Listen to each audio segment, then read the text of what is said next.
ලෝහයක ප්‍රකාශ විද්‍යුත් දේහලීය සංඛ්‍යාත F0 වේ 4යි F0 වන ආලෝකයක් ලෝහය මතට පතනය වන විට උපරිම චාලක ශක්තිය කොච්චරද කියලා අහනවා.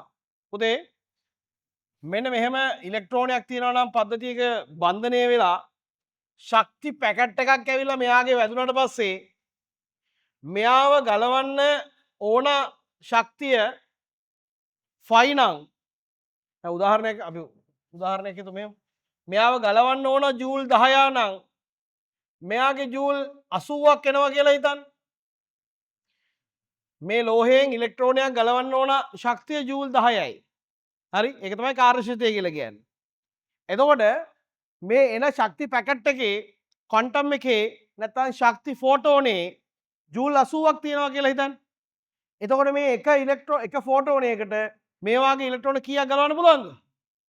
ඈ 80 10යි 8ක් ගලවන්න පුළුවන් නේ. ඒ ළමයි මේ සාමාන්‍යයෙන් ගහක ගෙඩි කඩනවා නම් තමයි ඒත් වෙන්නේ. නමුත් ඒකත් එහෙම වෙන්නේ නැහැ. හරි? ප්‍රකාශ විද්‍යුත් ආචරණයේදී කියලා දෙනවා. මේක තමයි අයින්ස්ටයින් ඉදිරිපත් කරපු යාගේ මතය. එක ෆෝටෝන් එකකින් ගැලවෙන්නේ එක ඉලෙක්ට්‍රෝනයයි. ඉතුරු සියලු ශක්තිය තව ඉලෙක්ට්‍රෝන කෝටියක් ගලවන්න පුළුවන් වුණත් කෝටියක්වත් ගලවන්නේ නැහැ. ඉතුරු සියලුම ශක්තිය වැය වෙනවා කවුරු කාටද? ගැලවිච්ච ඉලෙක්ට්‍රෝනේ චාලක ශක්තිය බවට. එහෙනම් මෙයා ගැලවිලා මෙහෙම යනකොට මෙයාගේ චාලක ශක්තිය වෙන්නේ කීයද? 80න් 10ක් ගියාම 70යි ජූල්.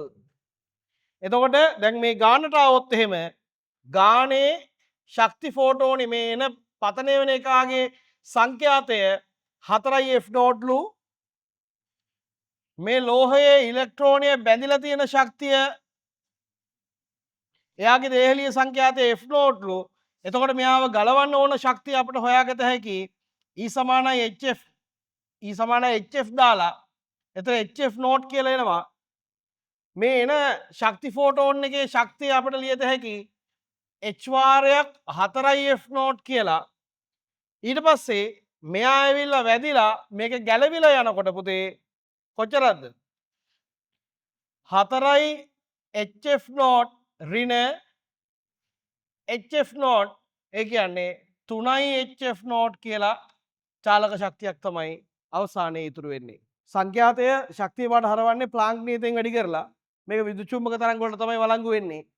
එතකොට පතනය වන විකිරණයේ ශක්තිය නැත්නම් ෆෝටෝනේ සංඛ්‍යාතය 4යි F0 නම් ෆෝටෝනේ අඩංගු ශක්තිය 4යි F0 4යි HF0 කියලා ගන්න පුළුවන්. මෙයාගේ දේහලීය සංඛ්‍යාතය නැත්නම් කාර්යශක්තිය ලෝහය ගලවන්න අවශ්‍ය අවම සංඛ්‍යාතය F0 නම් ගලවන්න අවශ්‍ය ශක්තිය HF0 කියලා H කින් වැඩි කරලා ගන්න පුළුවන්.